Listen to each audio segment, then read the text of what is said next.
এই সেই জোনাইদ, যেই জোনাইদ ঘটনার দিন মাইলস্টোন স্কুল অ্যান্ড কলেজের সামনে হাজার হাজার মানুষকে কাঁদিয়েছিল। শরীরে জ্বলন্ত আগুন নিয়ে মা মা করে মায়ের দিকে ছুটে আসছিল জোনাইদ। হঠাৎ একটু দৌড় দিয়ে এসেই জোনাইদ পড়ে যায়। তারপর জোনাইদ দুনিয়া থেকে বিদায় হয়ে যায়। শরীরে দাউ দাউ করে আগুন জ্বলছিল। দর্শক শ্রোতা উপস্থিত হাজারো মানুষ জোনাইদের জন্য বেলবিলিয়ে কান্না করেছে। কেউই তাদের চোখের পানি ধরে রাখতে পারেনি। জোনাইদ স্কুলে আসার আগে কি বলেছিল সেই কথাগুলো শুনলে আপনারা চোখের পানি ধরে রাখতে পারবেন না। দর্শক শ্রোতা, এই 7 বছর বয়সী জোনাইদ সকালবেলা যখন তার মা তাকে স্কুলে আনার জন্য রেডি করছিল, তখন জোনাইদ মাকে বলছিল, মা আমি আজকে স্কুলে যাব না, আমার কাছে ভালো লাগছে না। জোনাইদের মা জোনাইদকে ধমক দিয়ে বলে, বাবা স্কুল ফাঁকি দিও না, স্কুল ফাঁকি দিলে সমস্যা, স্কুলে চলে যাও, আম্মু তোমাকে দিয়ে আসবো, বিকালবেলা নিয়ে এসে আম্মু তোমাকে নিয়ে ঘুরতে যাব, এবং কি তোমার জন্য দুপুরে চিকেন রান্না করব, আম্মু তোমাকে নিয়ে এসে চিকেন খাবো, তারপর ঘুরতে যাব। এমন কথা শুনে 7 বছরের শিশু জোনাইদ অনেক খুশি হয়ে যান। মাকে বলে, মা সত্যি বলছো, প্রমিস করো। তার পরবর্তীতে জোনাইদের চোখ তখনও চলচল করছিল, মৃত্যুর ছাপ তার চোখে মুখে, কারণ সে বুঝতে পেরেছিল কিছু একটা হবে। তার বুকের ভিতরে দরপর করছিল, সে স্কুলে যেতে চাচ্ছিল না। তারপরেও কিন্তু তার মা তাকে স্কুলের গেটের সামনে গাড়ি থেকে নামিয়ে দিয়ে তিনি আবার স্কুলে চলে আসেন। কিছুক্ষণ পরেই শুনতে পারেন মাইলস্টোন স্কুল অ্যান্ড কলেজে একটি বিমান ক্র্যাশ হয়, সেখানে একটি দুর্ঘটনা ঘটে।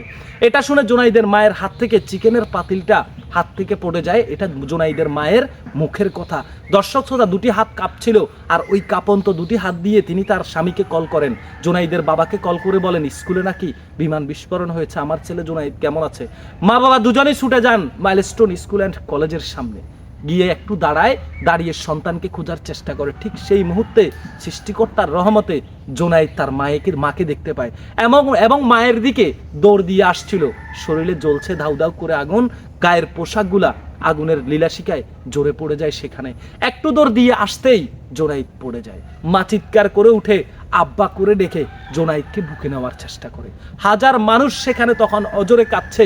বারবার জোনাইদের মা জোনাইদকে উঠানোর চেষ্টা করছে, কিন্তু পারছে না, ছেলে তো আর নেই, মা বলে আর ডাকতে পারছে না। তখন জোনাইদের আব্বা এবং জোনাইদের মা চিৎকার চেঁচামেচি করে করে হাউমাউ করে কাঁদতে কাঁদতে সন্তানকে নিয়ে হসপিটালের দিকে যেতে থাকে। আর সেখানে যাওয়ার পরবর্তীতে জানতে পারে তাদের কলিজার টুকটা, তাদের বুকের মানিক আর নাই। এরকম হাজারো মায়ের বুক খালি হয়েছে। অনেক মা বাবা এখন পর্যন্ত তাদের সন্তানকে পায়নি। এই পরিবারগুলোকে সান্ত্বনা কে দেবে? এই নিষ্পাপ ফুলের মতো শিশুদের ভবিষ্যৎ যে ধ্বংস হয়েছে, এটার জবাবদিহিতা কে করবে? আজকে রাষ্ট্রের দুর্নীতির কারণে এমন দুর্ঘটনা ঘটেছে। আপনারা বলতে পারেন কেমন দুর্নীতি? এটি একটি বড় মাপের দুর্নীতি। কেন বলছি জানেন? এই FT-7 BGI যুদ্ধ বিমানটির এক্সপায়ার ডেট ওভার ছিল। চীনের সিন্ধু থেকে আনা এই প্রযুক্তিগত যুদ্ধ বিমানগুলার প্রযুক্তিগত সমস্যা ছিল।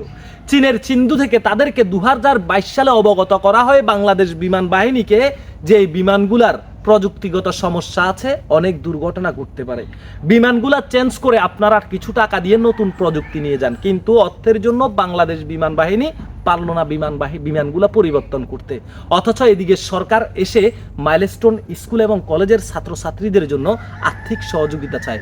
বিমান বাহিনীর ঘাঁটিতে এই এক্সপায়ার ডেট ওভার বিমান পরিবর্তন করতে যে টাকা লাগতো, তখন যদি আপনারা ফান্ড কালেকশন করতেন, বাংলাদেশের জনগণকে বলতেন, আমরা ফকির হয়ে গেছি, দুর্নীতি করতে করতে আমরা আমাদের বাড়িঘর আমেরিকা করেছি, আমেরিকা রাষ্ট্রকে কিনে ফেলেছি, আমাদের কাছে আর টাকা নাই, আপনারা কিছু সাহায্য সহযোগিতা করেন, আমাদেরকে ভিক্ষা দেন, আমরা বাংলাদেশ বিমান বাহিনী ঘাঁটিতে নতুন কিছু প্রযুক্তি আমরা আনি। আর না হলে যে প্রযুক্তি আছে, এই প্রযুক্তি গোটা জাতিকে ধ্বংস করে দেবে, কারণ এগুলো এক একটা মরণ ফাঁদ। এটা আপনারা বলেন নাই, কিন্তু মাইলস্টোন স্কুলের ছাত্রছাত্রীদের মা বাবারা রাস্তায় গিয়ে আত্মীয় স্বজনরা দাঁড়িয়েছে তাদের সন্তানকে জীবিত অথবা মৃত ফেরত পাওয়ার জন্য। সেখানে আপনারা তাদেরকে টাকা দেওয়ার জন্য সরকার ফান্ড কালেকশন করছেন। বাহ, খুব সুন্দর। আমাদের রাষ্ট্রের নিয়ম নীতি অনেক সুন্দর। আমাদের এই রাষ্ট্রে সারা জীবন আমাদেরকে লাথি খেতে হবে, আর সরি নামক ওই বাজে শব্দটি সারা জীবন শুনতে হবে। যুদ্ধের পর থেকেই তদন্ত কমিটির কথা আমাদেরকে শুনে আসতে হচ্ছে, কিন্তু পুরো বিষয়টা ব্লাড বক্সের মধ্যে রেকর্ড করা আছে বিমানটি কেন বিস্ফোরণ হয়েছে। আর তার চাইতে বড় ক্লিয়ার হচ্ছে, এটা কোনো দুর্ঘটনা নয়, এটা কোনো দুর্ঘটনা নয়, এটা রাষ্ট্রের দুর্নীতির দুর্ঘটনা, রাষ্ট্রের দুর্নীতির ব্যর্থতা। এটা রাষ্ট্রের দুর্নীতির কারণেই আজকে এমন নির্মম ঘটনা ঘটেছে। আর আজকে মাইলস্টোন স্কুল অ্যান্ড কলেজের কর্তৃপক্ষ চুপ, কারণ মাইলস্টোন স্কুল এবং কলেজ যেখানে স্থাপিত করা হয়েছে ওইটাই একটি ডেঞ্জারাস জোন। আজকে তাদের দিকে আঙুল দিয়ে কেউ প্রশ্ন করছে না। ওইখানে স্কুলটা মোটামুটি একদম পুরাপুরি কিন্তু ডেঞ্জারাস জোন। ওখানে স্কুলটা হয় না। স্কুলটা ওইখানে হওয়ার কথা ছিল না, এটা অন্য জায়গায় হওয়ার কথা ছিল, এটা ডেঞ্জারাস জোনে করেছে। কারণ আমরা তো জানি কিছু হওয়ার আগ পর্যন্ত আমরা বিশ্বাস করি না, আমরা সচেতন নয়, রাষ্ট্রটা সচেতন নয়। আমরা এমন চাঞ্চল্যকর ঘটনার তীব্র নিন্দা এবং প্রতিবাদ জানাই। প্রত্যক্ষ দোষীদের সাজা দাবি করে কেন বাংলাদেশ বিমান ঘাঁটিতে প্রযুক্তিগত সমস্যা, যুদ্ধ বিমান থাকে, ওই যুদ্ধের বিমানের মধ্যে আপনারা জানেন যুদ্ধ বিমান থেকে কখনো মিসাইল বোমাগুলো আলাদা করা যায় না, এগুলো বিমানের সাথে ফিট রাখা লাগে। আর ওই বিমানের মধ্যে মিসাইল বোমা সব কিছুই ছিল, আর সব কিছু নিয়ে বোমাটা সেখানে এই বিমানটা বিস্ফোরণ হয়, যেখানে 1000 ডিগ্রি সেলসিয়াসের বেশি তাপমাত্রা ছিল, ওই এরিয়াতে সব কিছু পুড়ে ছাই। ভিডিওটা শেয়ার করবেন, আপনাদের ব্যক্তিগত মতামত কমেন্ট বক্সে জানাবেন। জোনাইদের মতো শিশুর যারা নির্মমভাবে দুনিয়া থেকে বিদায় হয়েছে, তাদের জান্নাতের উচ্চ মকাম যেন সৃষ্টিকর্তা তাদেরকে দান করেন, আমিন।